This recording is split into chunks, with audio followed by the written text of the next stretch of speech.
ሳሚ ሱራፌልን እየጠጣ እያለ እና እንዴት ነው ከሉሲ ጋር እንዴት ሆናችሁ ብሎ ሲጠይቀው ከሉሲ ጋር ያው በጣም ደስ የሚል ጊዜ እያሳለፍን ነው ይለዋል። እናንተ በጣም ታድላችኋል፣ ታድለሃል፣ ደስ ይላል ሲለው እንዴ አንተና ቤዛስ አሁን ያቺ ትዕግስት ትጂ የለችም አይደለ? እንዴት ነው አሁንስ አልተስተካከላችሁም እንዴ ሲለው ሱራፌልም አይ ማለቴ ያው እንደ በፊቱ አይደለም ለማለት ያህል ነው እንጂ እሱማ አሁን ደህና ነን ይለዋል። እና ታዲያ ማለት አሁን ደህና ነን ማለት አሁንም ቤዛ ድሮስ ቤዛ አይደለች እንዴ? ያው ቀስ ብለህ መመለስ ነው። አንዳንድ ጊዜ እኮ ሰዎች ያው የድሮውን ማንነታቸውን ለመመለስ ጊዜ ይፈጃል። ምናልባት በሆነ ነገር አስፈራርታት ሊሆን ይችላል ሲለው አዎ እንደዛ ይሆናል። ግን ደግሞ ሱራፌል እየደነገጥክ ትመስላለህ። ምን ነው ቤዛ ጋር ችግር አለ እንዴ ሲለው አረ ምንም ችግር የለም ይላል። እሺ የሚፈለገው ችግር አለመኖሩን ነው ሲል እሱ የሚመልስለትና ግን ደግሞ አንድ ነገር ልንገረው ይዛሃት ወጣ ብል ከቤት እናም አውሩ አንዳንድ ነገር እስኪ ተነጋገሩ ሲለው እስኪ እኔም ብያለው ግን እሷ እየቀረበችኝ አይደለም ይለዋል። በዛን መሀል ሳሮን እያየችው ነበርና ሳሚም ግራ ገብቶ ስለነበር ምክንያቱም ከሱራፌል መስማት እየፈለገውን ነገር መስማት ይፈልጋል። ግን ሱራፌል ደግሞ እነ ሳሚ እንዲሰሙ አልፈለገም። ማንም ሰው እንዲሰማ አልፈለገም። እሷን ትክክለኛዋ ቤዛ አስመስሎ ንብረቱን መመለስ እንዳለበት ተያይዞታል። ደግሞ ቤዛ ነኝ ብዬ እንዴት ብዬ ልቅረብ በሚለው እሷም እነሱ ጋር ስትቀርብ እንደ የድሮዋ ቤዛ ሁና ሳይሆን ጀሳውን ያለችዋ ቤዛ ሁና ነው የቀረበቻቸው።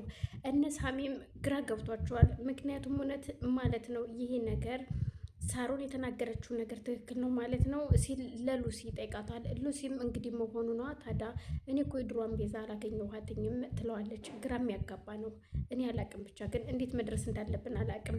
ስለዚህ ይችን ሴት ማናገርና መቅረብ አለብን ሲሉ ሁለቱ ያወራሉ። ስለዚህ እኔ እና አንቺ መነጋገርና ማውራት አለብን። እናም ትክክለኛዋን ቤዛ ማምጣት አለብን ይላሉ። ግን ደግሞ ቤዛን እሱ ራሱ የእሱ እጅ እንዳይኖርበት ያሳገታት እሱ ራሱ እንዳይሆን አሁን ላይ የት እንዳለች ማን ያውቃል ሲሉ ሁለቱ ያወራሉ።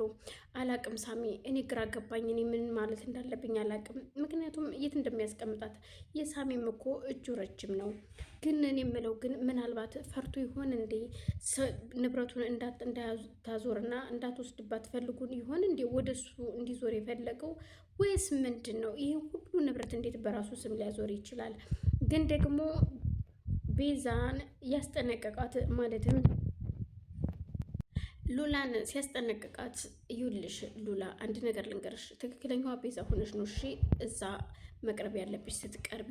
ምክንያቱም እዛ ጋር ስታናግሪው ሰውየውን ለምን ይህን ሁሉ ንብረት ለሱ በስም ታዞሪለታለሽ ብሎ ከጠየቀሽ እኔ ካንሰር ታማሚ ነኝ ብለሽ ትነግሪዋለሽ። ማለትም ቤዛ ከዚህ በፊት እኔን ለመራቅ ስትፈልግ የካንሰር ታማሚ ነኝ ብላኝ ለተወሰነ ጊዜ አንድ አልጋ ላይ አንተኛም ነበር፣ ተለያይተን ነበረ። ግን ደግሞ የሆነ ጊዜ በራሷ ሰዓት ቀርባኝ አብረን ነበርን። እናም ስለዚህ አሁን ምን አስፈለገና ነው እንዴት ነው ይህንም ለሱ የምታዞሪለት ብሎ ጥያቄ የሚያቀርብልሽ ከሆነ አይ አሁን የካንሰር ታማሚ ነኝ ትይውና የካንሰር የተመረመረችበት ወረቀት ስላለ እሱን ታሳየዋለሽ። ከዛም በኋላ እሱን ካሳየሽው በኋላ እንዲዞር ይወስናል ማለት ነው። አለበለዚያ ግን ነገሩን ሊያስራስምብን ይፈልጋል እና ቀን መፍጀት የለብንም ይላታል። አንተ ግን ቆይ አሁንም ቢሆን ስለ ንብረት እንጂ ስለ እህቴ አይደለም። ስለ እህትሽ አታስቢ፣ እህትሽ ትመጣለች። ግን ደግሞ አንድ ነገር ልንገርሽ፣ እስከዛው ድረስ እኔን አትፍሪኝ፣ አውቃለሁኝ እኔ እህቷ እንደሆንሽ በደንብ ነው የማውቀው። ግን ደግሞ አሁን ላይ ንብረቱ ወደ እኔ ስም መዞር አለበት ይላል። ሁሉም እሱን ገንዘብ ወዳጅ እንደሆነ ነው እያሰቡት ያሉት። አባባሉም አነጋገሩም ግራ ስላጋባቸው ነው። ማንም እንዳይሰማ ሲል ይህንን ነገር ሳሮን ሰብታለች። ሳሮን ደግሞ ነገሩ ግራ አጋብቷታል። ግን ደግሞ ቤዛን በምን መንገድ ላግዘሽ ብላ ስትጠይቃት ማለት አልገባኝም ሳሮን ምንድን የምታግዥኝ ስትል ትመልስላታለች።